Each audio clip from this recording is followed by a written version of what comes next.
So I think we're live. Yeah. We're live. Oh, we did it. Hello, everybody. Yeah, it's going to be awkward couple of seconds before people get in. So we'll just hang out for a second. Yes. It doesn't feel like a Sunday. It feels like a Saturday night. It does. It does. The weekend, honestly, though, has kind of gone by fast for me. Like, I've been so busy. I feel like I haven't had the chance to rest. So I feel like my week has just been extended. And really, today should be Friday. And then I have a weekend ahead. But that is not the case. So it's crazy.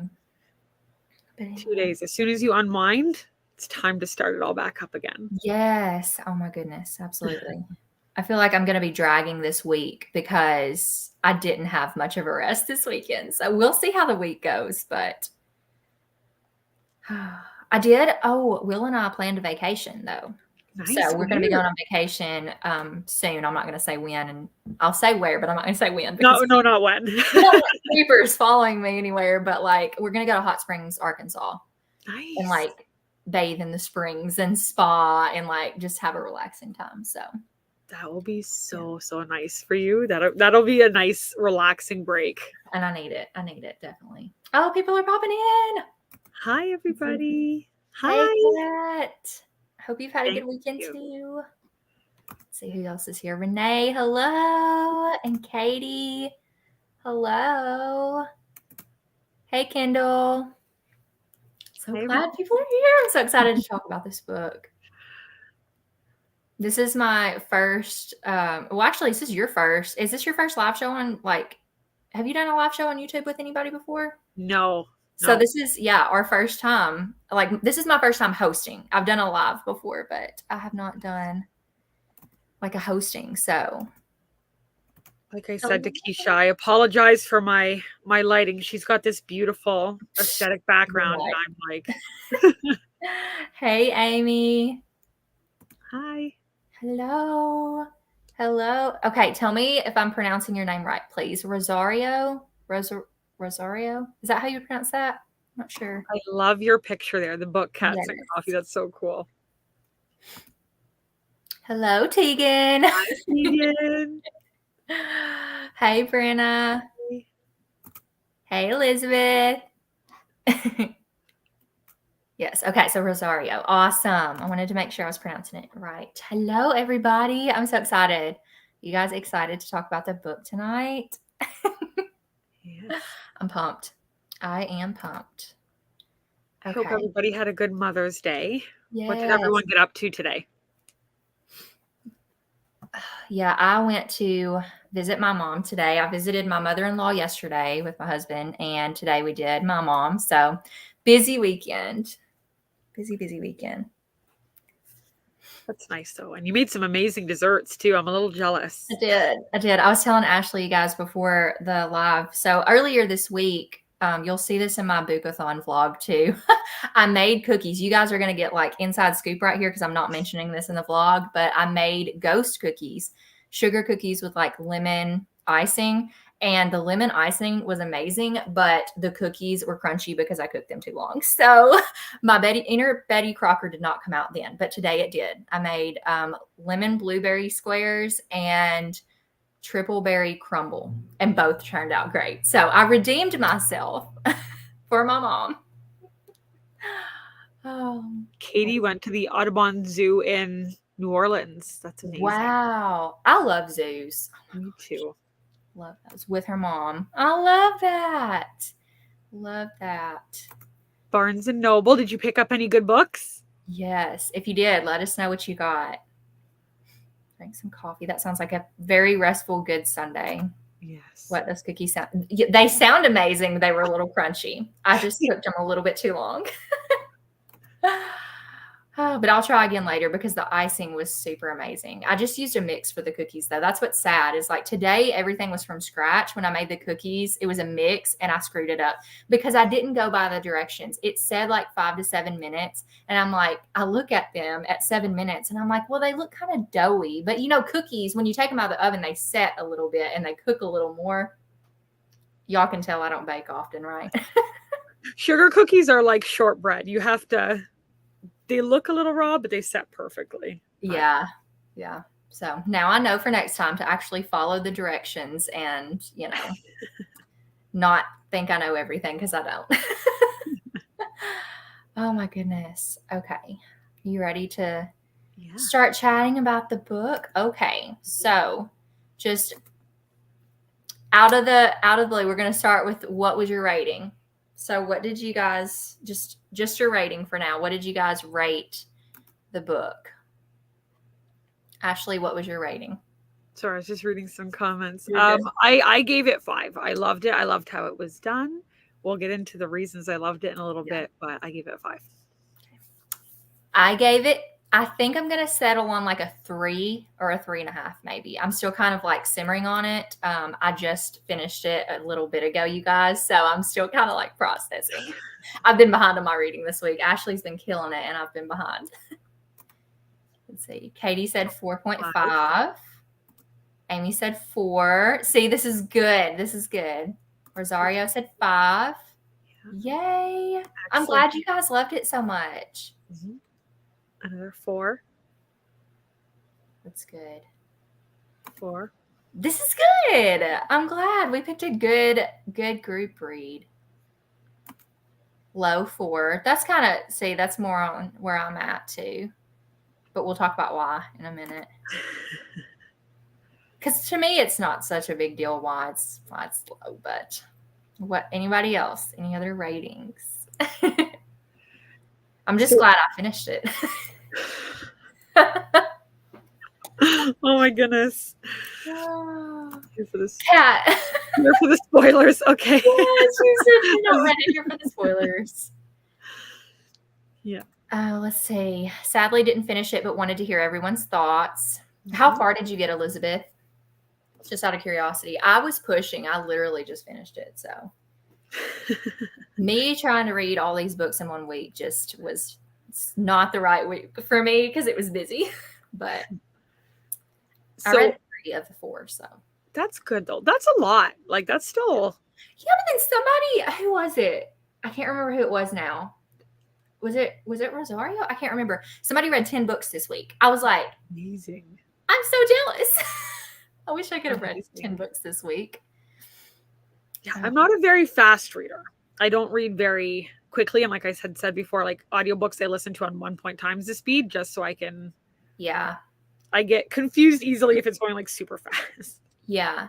I think it depends on the writing style, how fast I can read too. Mm-hmm. Definitely. So Renee finished it 3 minutes before you went live. I mean, mine was like an hour ago. I just finished it an hour ago. So I'm right there with you. Yes, she read 10 books. I thought that was who it was that read 10 books. Oh my goodness. Amazing. What was your favorite one, Rosario? What was your favorite book? Yes, that was your favorite. Yeah, she is a boss. That's amazing. Yeah. I was telling Will, I was like, this girl read like 10 books. He was like, how does somebody read 10 books in a week and enjoy them? I'm like, well, you got to think. Some people have more time. Some people read audiobooks. So see, the audiobooks thing was there too. And he's like, I just don't get it. And I'm like, well, you're not a reader, so you wouldn't. And some people just really read quickly. Like Tegan can read a book much faster than I can. It's yeah. Strange start. I love that. I think my favorite that I read this week was probably The Clackety. So yeah, good. I'm so glad. Tammy read 10 too. That's awesome. Which one was your favorite, Tammy? Yeah. Everybody tell us. I didn't create. Here we go. Let's do segue for a second. Yeah. Add another. I know this is a strange star discussion, but we also want to know your Boookathon experience. And while Keisha's doing that, how many of you have read Frankenstein? Like the original Mary Shelley's Frankenstein?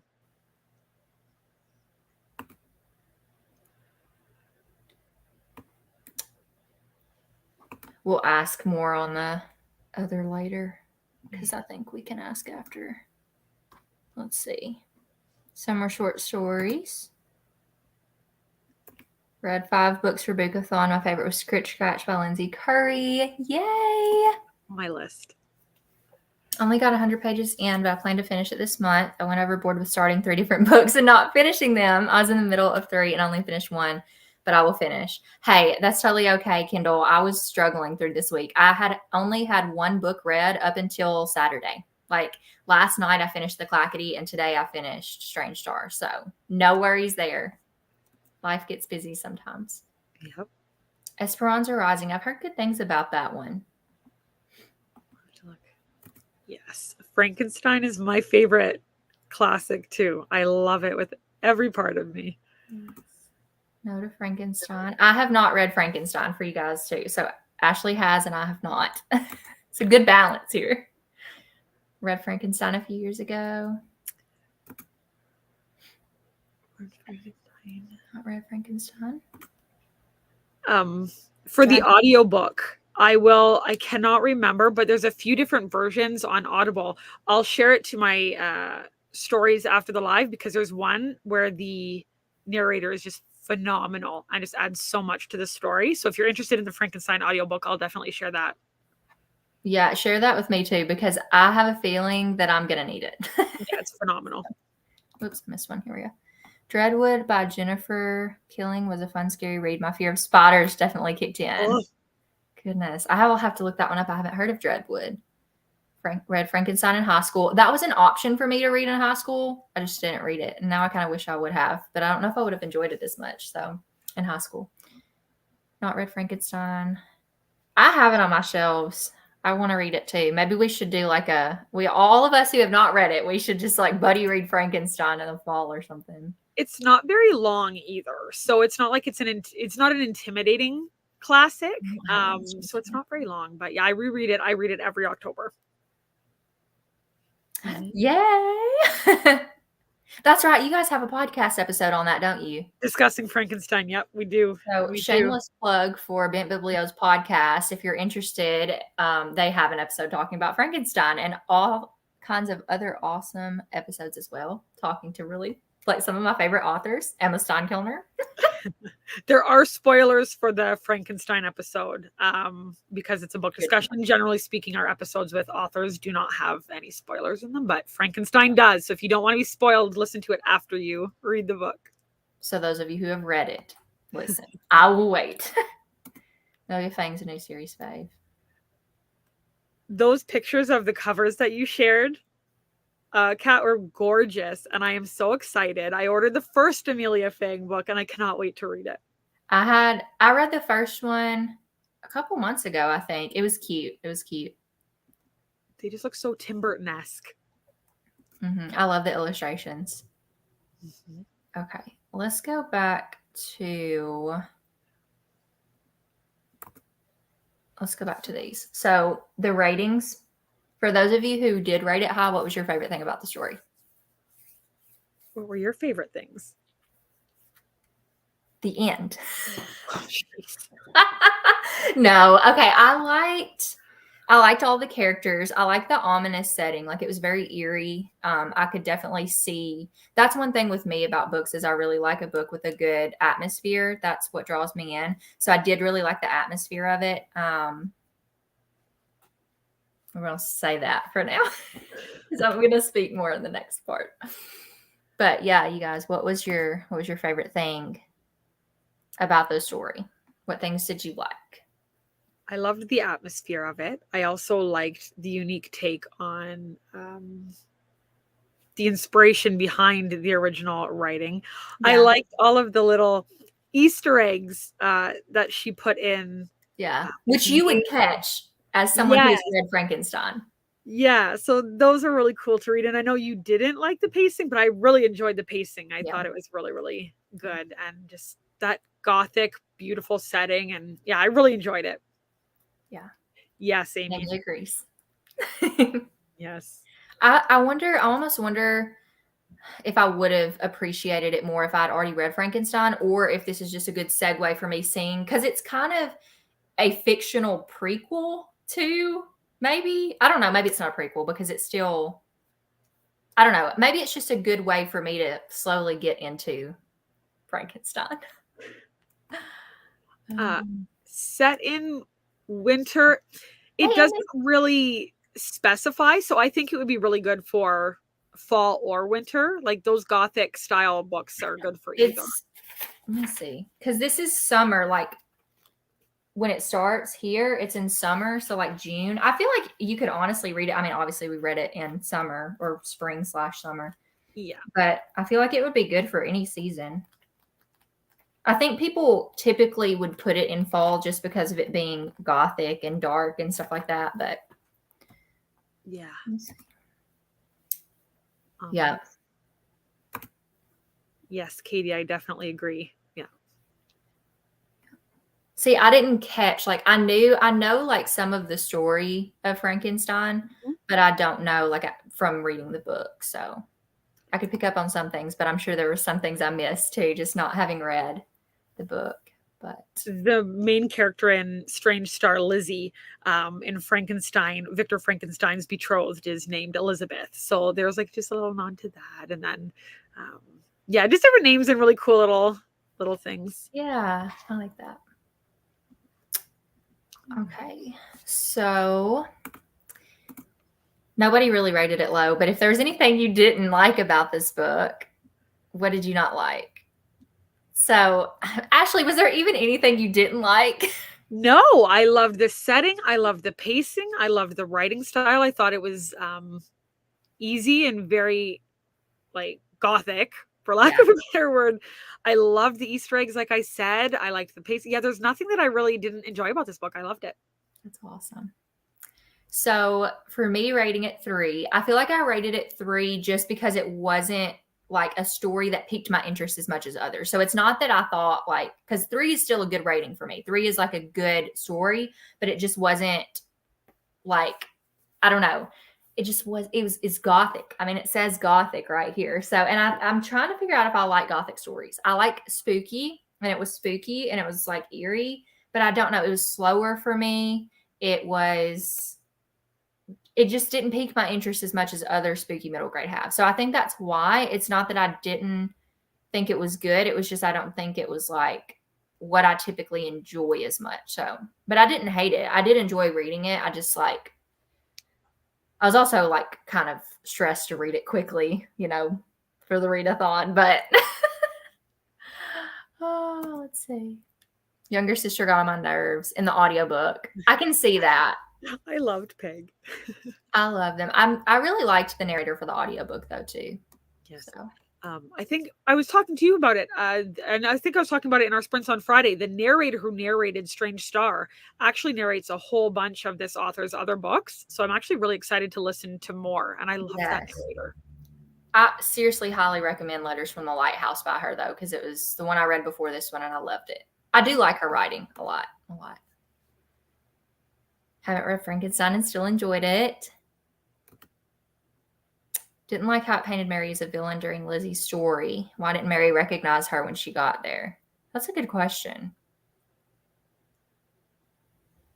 Because at first you think more, you know, when she's there, you think of it more like, because Mary wasn't standing up for her at the time.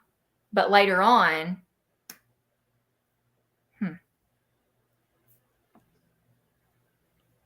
later on. Sorry, you just like stopped your thought there. No, because I'm processing, I guess. Like when they're actually like in Lizzie's story, Mary really was kind of painted more as a villain because she was so interested in seeing like Dr. Stein's stuff, but like Dr. Stein is so fixated on not thinking about Lizzie as a person, but as a specimen to experiment on. And Mary just kind of stands idly by instead of, you know, but later on, Mary kind of realizes, oh, you know, this really wasn't a good thing.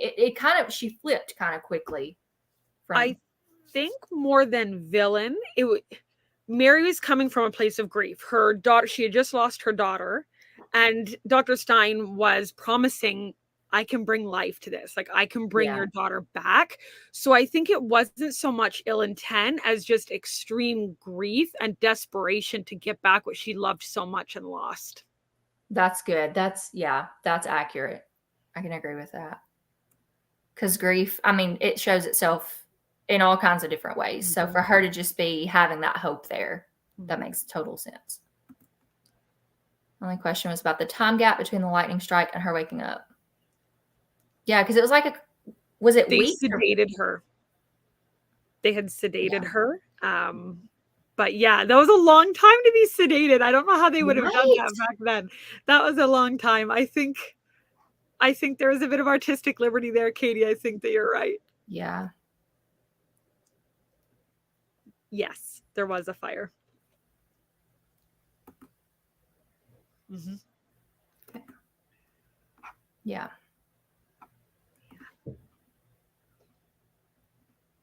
I wonder, like,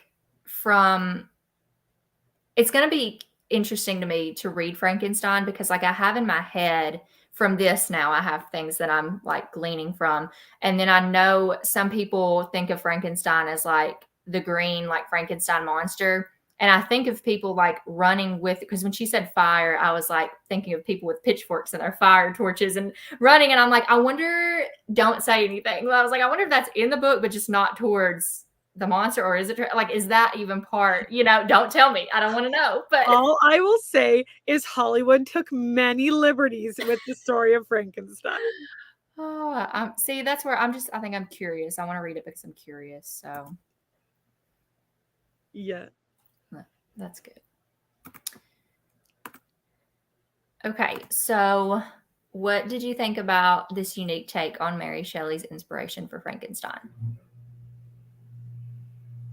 I really liked it. I think it was unique. And Mary Shelley was such a fascinating person. If anybody has any interest in it at all, you should definitely read some of her life story because she's just phenomenal.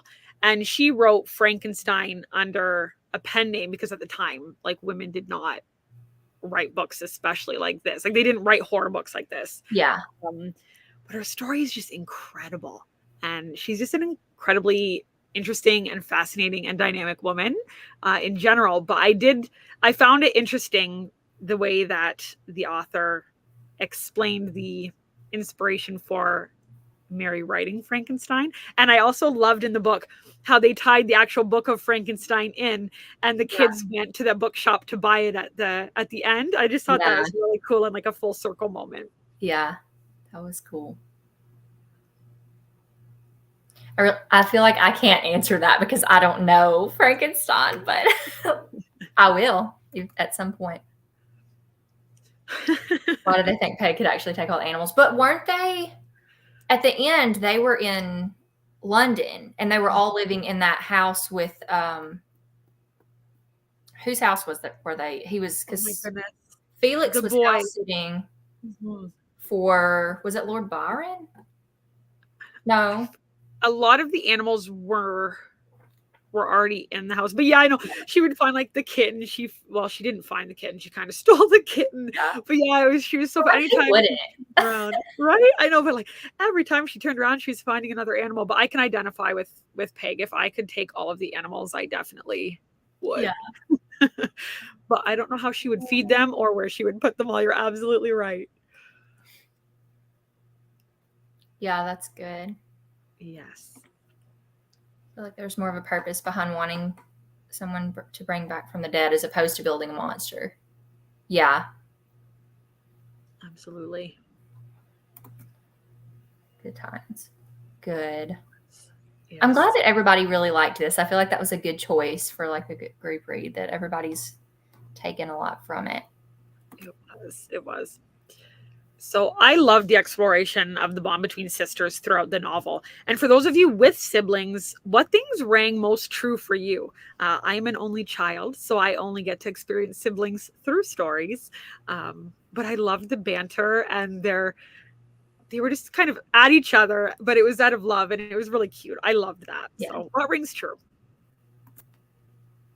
I'm also an only child, so I do like reading sister stories though, because I'm like you, I kind of feel like I live through the stories like of siblings because I don't have any of my own. So I definitely like that. I love the care they had for each other and just seeing their relationship. And which I get, like, Peg can be annoying at times, but she's like the little sister. Aren't little sisters supposed to be annoying at times? I mean, probably. Yeah. Yes. I'm curious, like, if anybody, like, do you have siblings, or are you, like, for those of you with siblings, you know, obviously what rank through, but like, who has siblings? Who's an only child? Do you all, how do you feel about that? Let's see what. Renee, I love that. How you fight with those close, but would search the world for them if they were taken. Yes. I love that. I love that. I feel like that's a good family thing, like not just with siblings, but I feel like we would do that for family too, you know? Yeah, for sure. So that's good. I'm youngest of 3. Love that. I don't think my brother would. Oh. Oh goodness. You know, hey, I mean, you never know. I bet he would. I bet he would. I have 5 siblings. Yes, that's why she got on my nerves, but still I would do anything for them. I love that. I love that. I was the annoying little sister, and it really felt so true to my sister and I. I love it. I love it. Oh my goodness. I guess you guys, like with siblings, probably pick out parts, like just like you were saying, Amy, like you were the annoying little sister. Do you see yourselves when you read sibling stories? Do you see yourself in them sometimes because of that? Agree with Renee, not used to my daughter's food today. Oh, that's funny. Not sure my daughter's food today.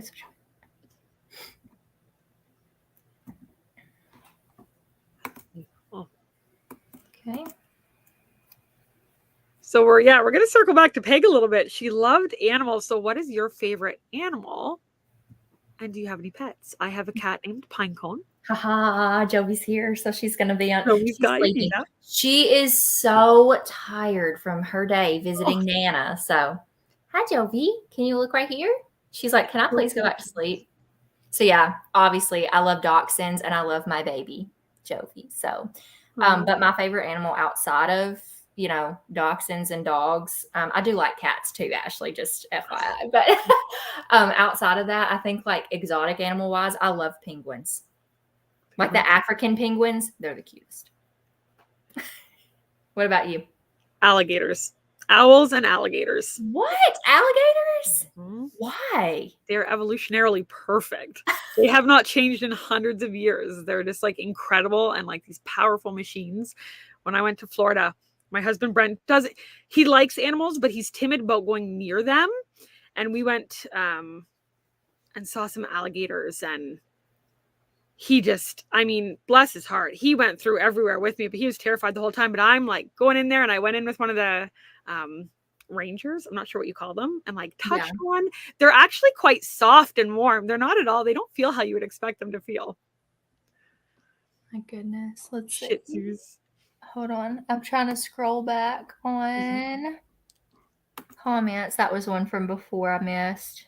Annoying little brother, but no matter what you find, I would still look out for him. I love that. I love that. Oh my goodness. I mean, that's a valid point. Sister and I are in book club together, and we argue about characters all the time. We compare them to each other. Everyone else gets a kick out of it. I love that. Tammy has 2 dogs. What kind of dogs do you have, Tammy? Shih Tzus. Love my baby Evie. Aw. I love that name. Got a lot of dog people. Jack-o'-lantern. You must love like fall and spooky season, and I bet. English Retriever Milo. Love all animals. Sharks and snakes are some of my favorite wild animals. That's so interesting because most people don't like sharks and snakes. It's so funny. Do you watch Shark Week every year? I love Shark Week. Oh, there's Tegan with some cats. Pepper, Penny, and Daisy. Yay!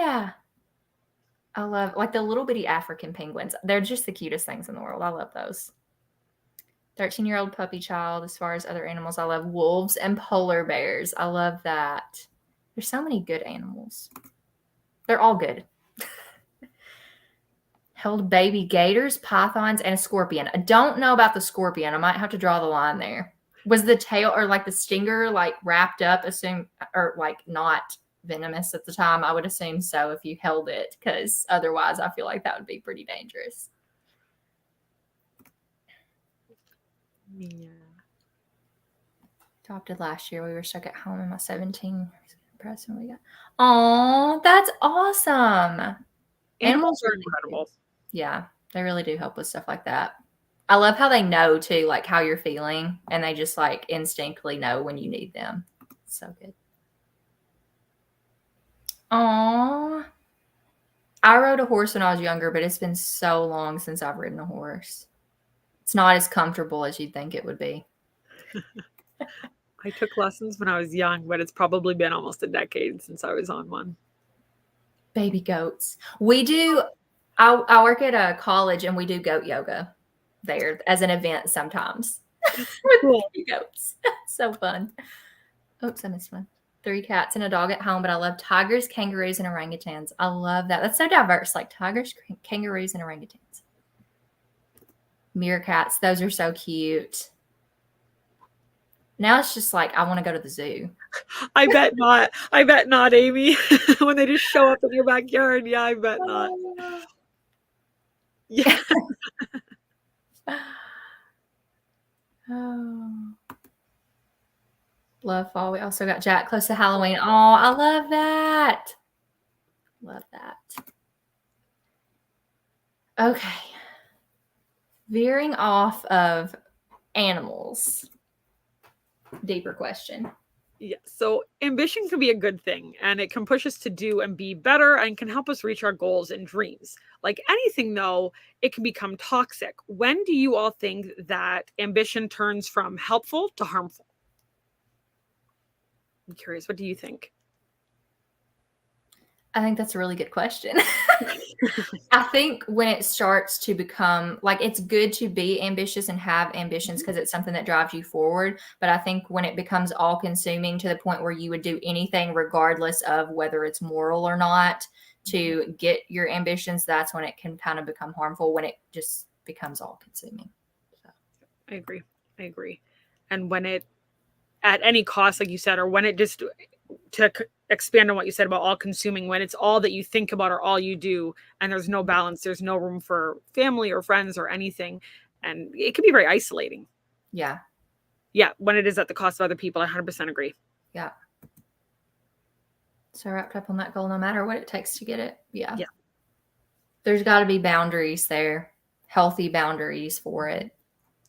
Because that's a huge theme in the book, right? Dr. Stein she's ambitious and she wants to discover this new technology, for lack of a better term. It's not really technology, but technology to bring back the dead.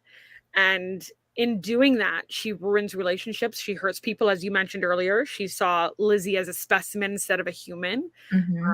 So ambition can definitely have a dark side. And that was definitely, I feel, an interesting and intriguing theme throughout the book, because I really do enjoy reading and learning about what makes people do what they do.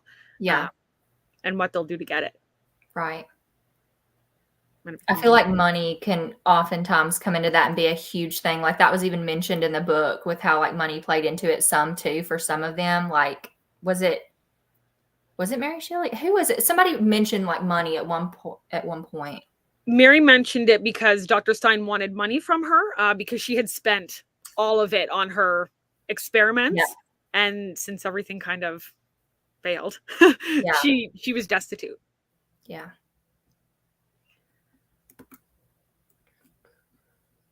When it creates tunnel vision. Oh, I missed that. Where's that? Yeah. Katie said when it creates a tunnel vision. Yeah. Exactly. Oh, that one too. Mm-hmm. That's just it. When people become commodities. Yeah. I just can't. And I guess this is just like because it's me, but like I just can't see how somebody can disregard the human. Like when that happened in the story of just like you're human. Like how would you feel if somebody did that to you? You know, like if the tables were turned, would you? And I mean, I guess some people would like give their lives up for experimentation. Some people do, I mean, for different purposes, but I just can't imagine. And especially Lizzie not being willing, like there was no consent there. It's not like she willingly offered her body up to be an experiment.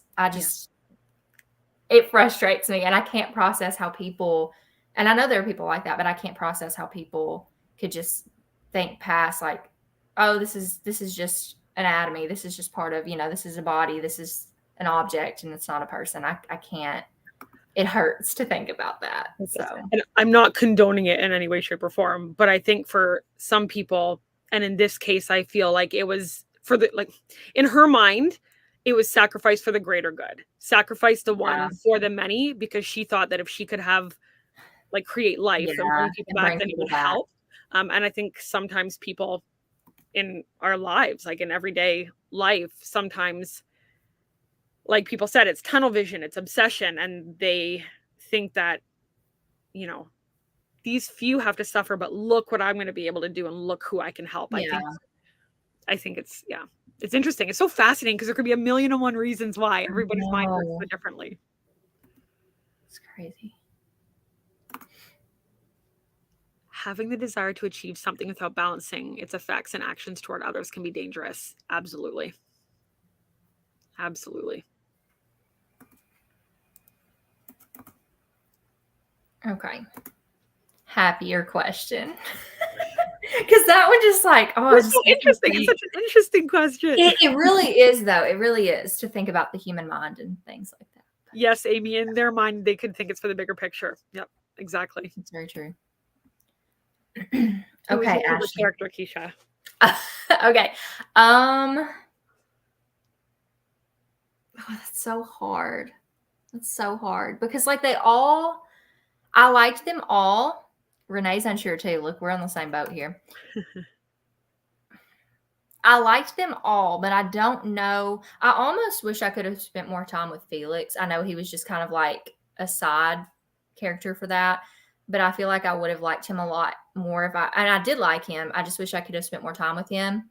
I mean, obviously, I think we're supposed to like Lizzie. She's like the main character, and I really did like her, but there were also times where I was like frustrated with her, but that doesn't mean, I don't know, probably Lizzie. But I don't really know. I don't know if anybody stood out to me, Like, they were all good, but I don't know if anybody stood out. What about you? I loved Lizzie because of the things that she overcame, and she wouldn't give up. Like, she would not give up. She was going to get pegged back no matter what. But I also, somebody please help me. Remind me, what was her friend's name? Because I loved her friend. Mercy, yes. I love Mercy. I think that like a story with her would be so interesting. Yeah. I really loved Mercy. Yeah. And Dr. Stein is fascinating. I love how people are like, Felix! Yeah, we only saw him for a little bit, but that little bit of time, the fact that she kind of made you fall in love with him in that short amount of time. Yeah. I feel like his backstory would be an excellent book too. Yeah. I loved that she included like a person of color in that story too, and kind of shared that and brought that in for that time period. Love Felix. Look at this, Felix! Of all people, Felix! And he was only in the beginning and the end. I love it. There's just something about Felix.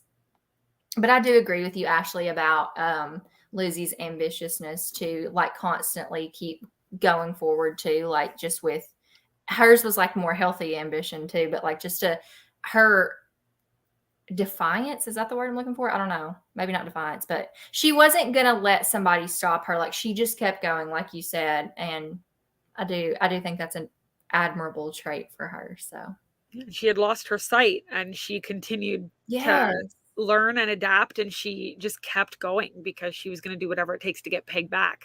I loved it. Anybody else think like when the house caught on fire, and I'm like, okay, so just leave the blonde girl in there to find her way out of the fire? Like, it's like, what is going on here? The wolf had my sympathy though. Yes. Oh, that broke my heart. But the kids let it go and it found its pack. So it's okay. It's okay. I loved that. I loved that part. Oh my goodness. Yeah. I think it was that even though he wasn't related to or involved with the girls, he was still so willing to help someone in need. Absolutely. I love that. And I think that comes from his experience too, just wanting to be there and help her job and ambition. Yep. Mm-hmm. Absolutely. Yes.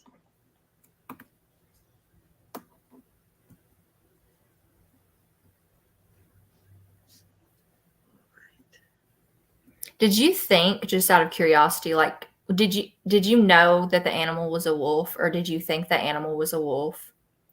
That, or what the beast was, like they kept talking about the animal that was, or somebody was taking all of the, like, the livestock. Did you have like any theories on what it was? Did you have a feeling it was a wolf because of like the dog thing with Peg, or? No, I wasn't sure if she was going to have Frankenstein's monster in the book. Like they had already, like Frankenstein was there and they were gonna figure it That's out what I that thought way. at first too. Yeah, so that's what I'd initially thought. But no. Yeah. Lizzie. Yeah.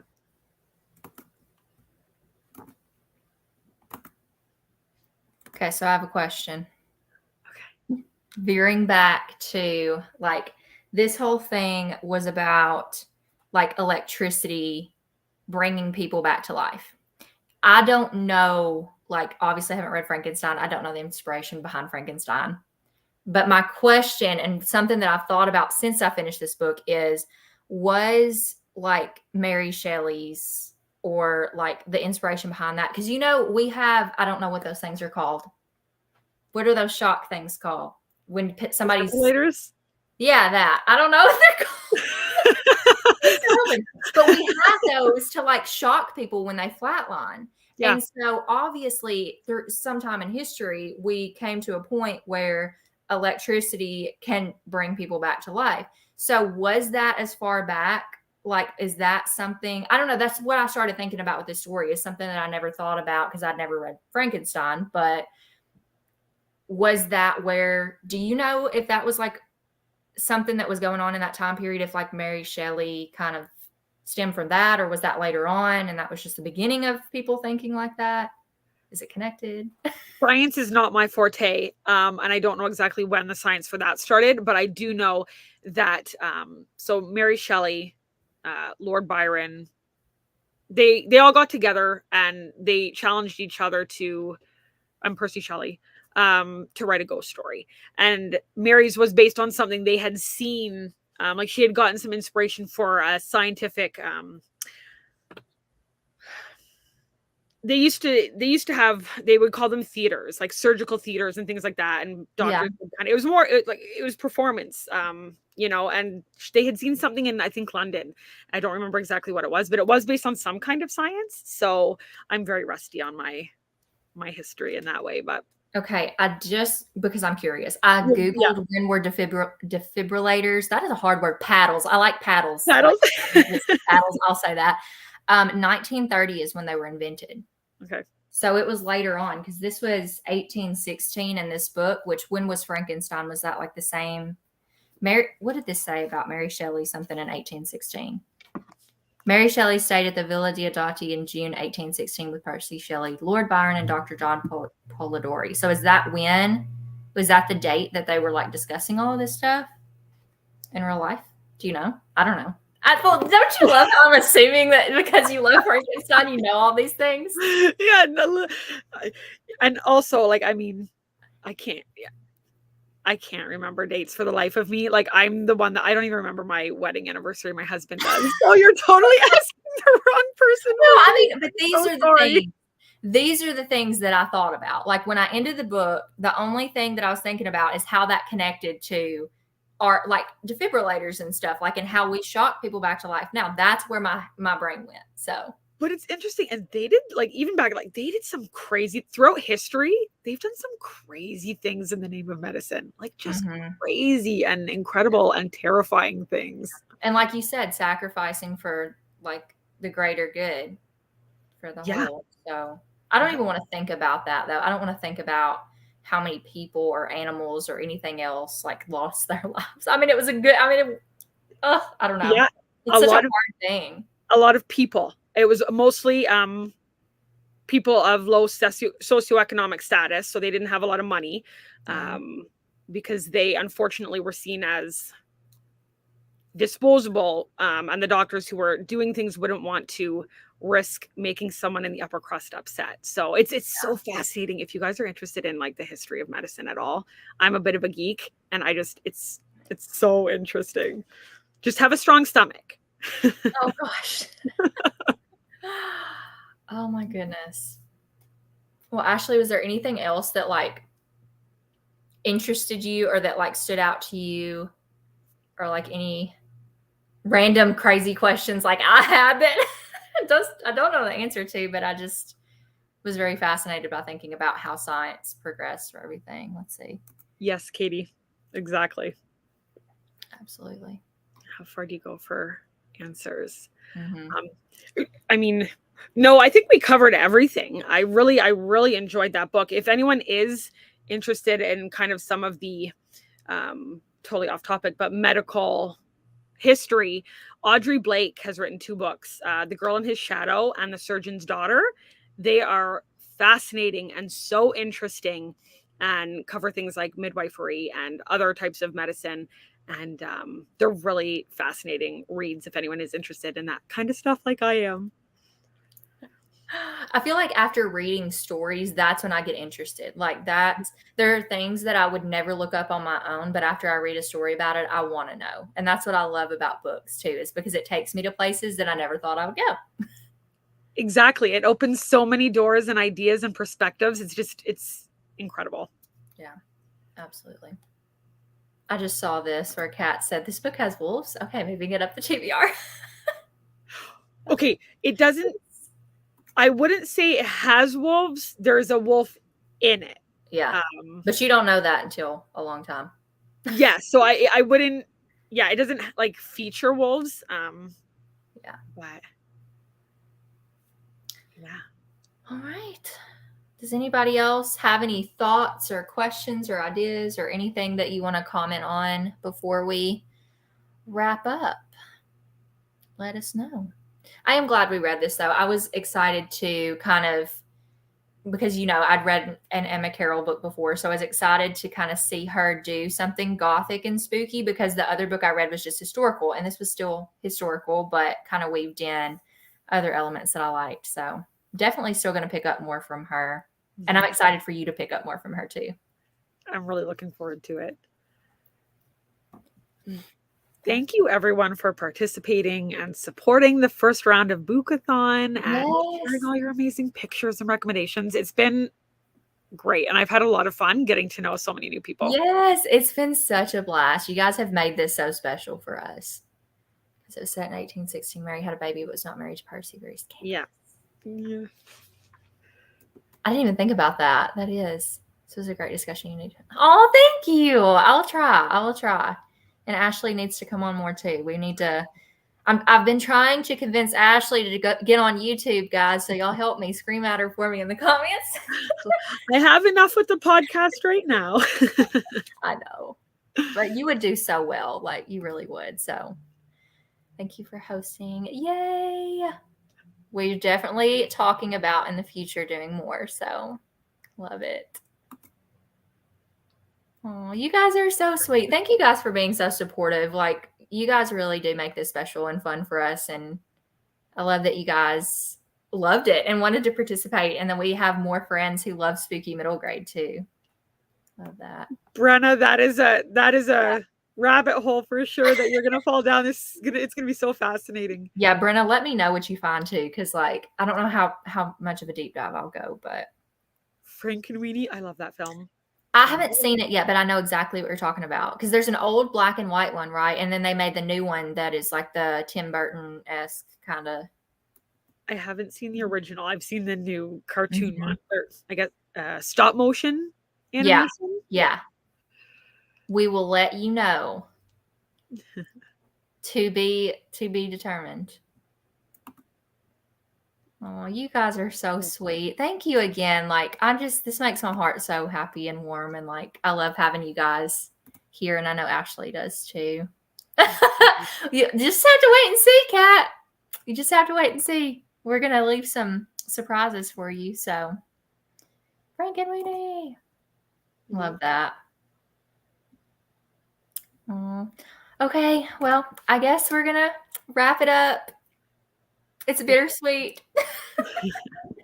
Oh my goodness. Okay. Well, thank you guys again. We love y'all. We will announce more about Boookathons in the future.